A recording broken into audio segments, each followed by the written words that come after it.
Hi, this is Coach Van Tassel with MyFootballMentor.com. I'd like to do a video on what is probably the number one question that we get this time of the year, which is, how do I train in the off season?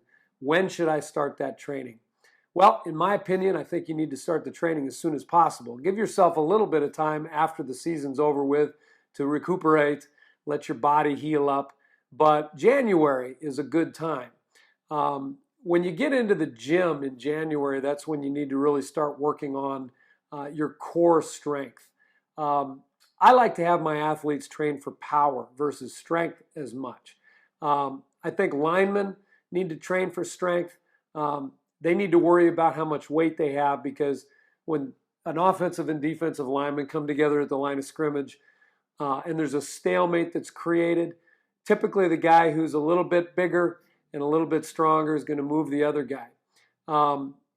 If you train for power, power is basically how quickly you move an object from point A to point B.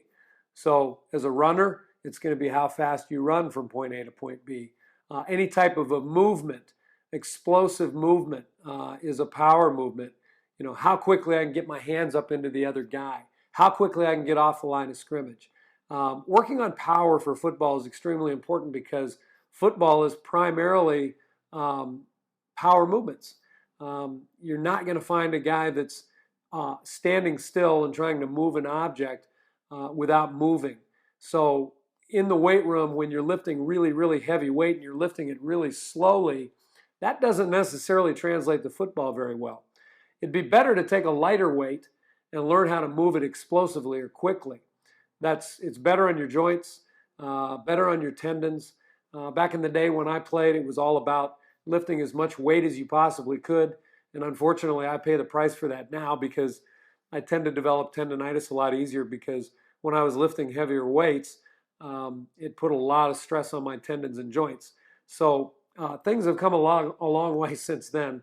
And I think that power is the best way to train for football, because most of the testing that you do has to do with power. When you see a guy do a vertical jump, or when you see a guy do a standing broad jump, it's how much power he can create in his legs to be able to jump as far as he can that is going to benefit him. So I think training for power is extremely important in the off season. Talk to your strength and conditioning coach and ask him how to do that. Quick, explosive movements are going to benefit you more than anything else. Because again, in football, it's not very often when you've got a guy and you're just trying to move 400 pounds slowly. Usually it's an explosive movement when you get into each other, and the guy that's got more power is typically going to win. As far as quarterbacks go, and I'm going to specifically talk about quarterbacks because I think there's something that's often overlooked with quarterbacks, particularly at the high school level and for sure at the youth level, and that's knowledge. I don't think that guys spend enough time studying film and learning how to read a defense. I get the question all the time, as a quarterback, what is it that's going to help me the most? We get questions from people all over the world who say, or ask me, what type of exercises can I do to increase my arm strength? It's great to have a strong arm, but how quickly or how fast you throw the football, or with how much velocity you throw the football, is not directly related to how strong your arm is. It's more mechanics. And any quarterback guru will tell you that it starts with the feet and how the weight is transferred from the back foot to the front foot, how quickly your hips rotate, how that translates to shoulder rotation. Most of the power that you get in a throw, or the velocity in a throw, is created by upper body rotation. In other words, how quickly your shoulders rotate. And your arm is pretty much just an extension of that. The arm follows through and helps get the ball from point A to point B as far as where you're trying to throw it. But the power that you create by throwing the football is generated at the hips and at the shoulders. So if you are going to work movements in the gym that will help you increase velocity on the football as a quarterback, work on movements that I just talked about, which would be rotational power movements. How quickly can you rotate your core? How quickly can you rotate your shoulders? That's going to apply to increased velocity with the football in just about anything else. As far as the knowledge part of it with quarterbacks, I think spending as much time as you can possibly spend watching film and learning how to read a defense is extremely important. Um, you hear a lot of coaches say he doesn't see the field very well. Well, in my opinion, a guy who doesn't see the field very well is a guy who doesn't know what he's seeing. So, I challenge the coaches out there to not use that as an excuse for why your quarterback can't read a defense very well or doesn't see the field very well. If he knows what he's looking at, he's going to see the field really, really well. If he knows exactly what his read progression is from 1 to 2 to 3, because he knows what he's seeing defensively, and then he knows his offensive play in and out as far as who he needs to go to based on what he sees defensively, and the faster he can process that information, he's going to make better decisions and he's going to make them much quicker.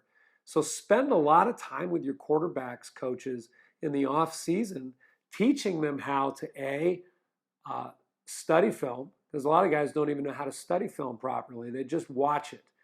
Trust me, young kids, high school kids, when you put a film up on the board and you ask kids to watch it, they're going to watch it just like they would watch a movie. It's really more for entertainment purposes, and a lot of times they're watching themselves. There is a key moment when they need to watch themselves, when you're trying to correct a fundamental flaw, where you're trying to correct something in a play that was done improperly.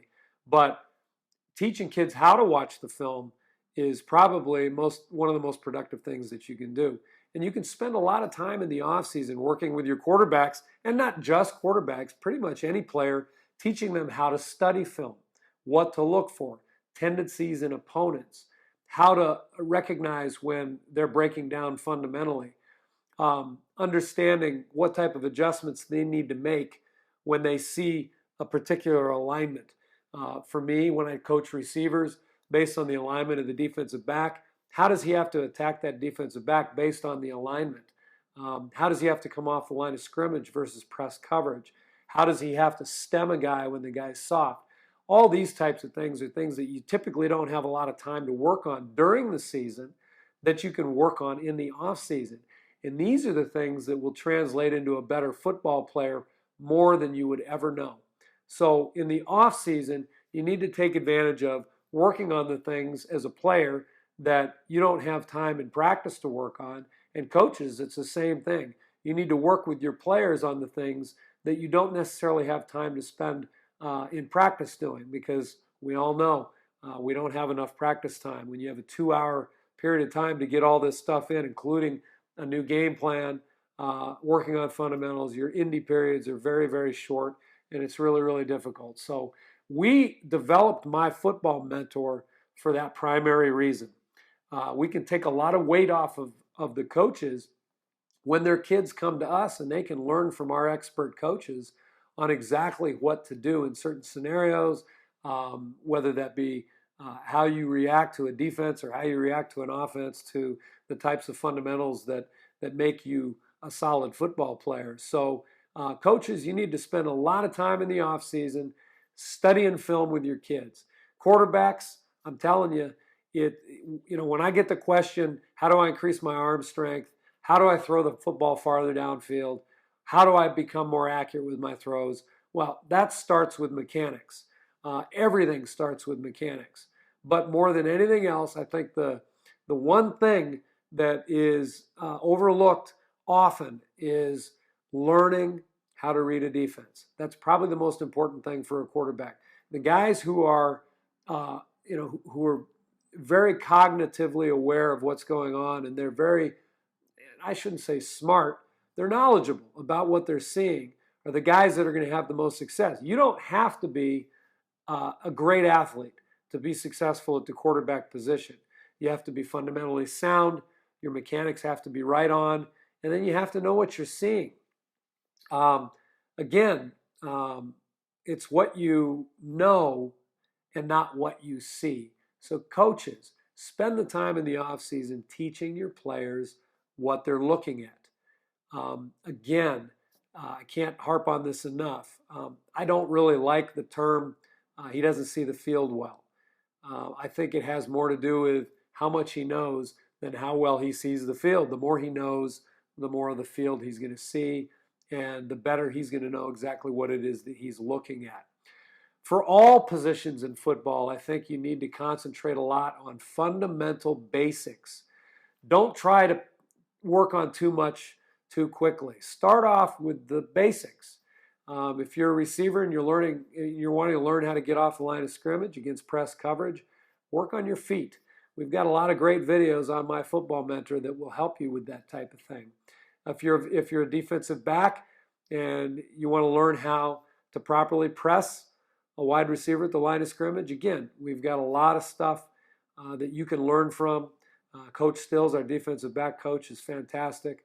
I played several years in the NFL and was an NFL Europe defensive back coach for a long time. So a lot of the stuff he teaches is really, really good. So take advantage of the things that we have to offer with all the videos that we have, with all the expert coaches that we utilize, because mentorship, and hence the name My Football Mentor, is learning from people who have done it before.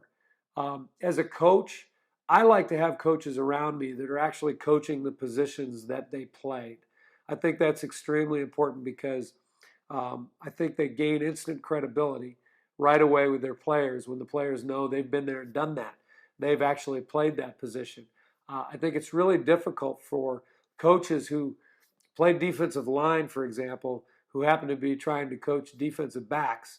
I think that's difficult from a credibility standpoint, and I can't emphasize that enough. If you're a head coach and you're trying to put a staff around you, try to do it with guys that are coaching the positions that they played. Getting a little bit off topic here, but again, these are things as a coach that you can do in the off season to better your staff and to better prepare your staff and have the type of staff that's going to make your football team and your football players better once training camp starts. So we want to, again, emphasize a lot of fundamental training. You want to start with the basics and then add to those things as you get better with those basics, get a little bit more complicated with the things that you're learning. But I guess if I was going to outline a plan from January to July, when most training camps start, actually that'd be the NFL, so we're looking at August for high school and youth. But I would say from January to April, you spend a lot of time in the gym working on your strength. 3-4 months of real good strength, power, stretching, things like that in the gym are going to really help prepare your body for the rigors of the season. As you get into April and May, then start transitioning to the football field and start going out to the field and working on the fundamentals of the game that you need to become a better player. The thing is, the stuff that you do in the weight room is going to make it a lot easier for you once you get on the field to perform at a higher level. If you've been working on squats and you've done that explosively, and your explosive power has been increased because of what you've done in the weight room with your legs, squatting is probably the best exercise you can do out of all of them.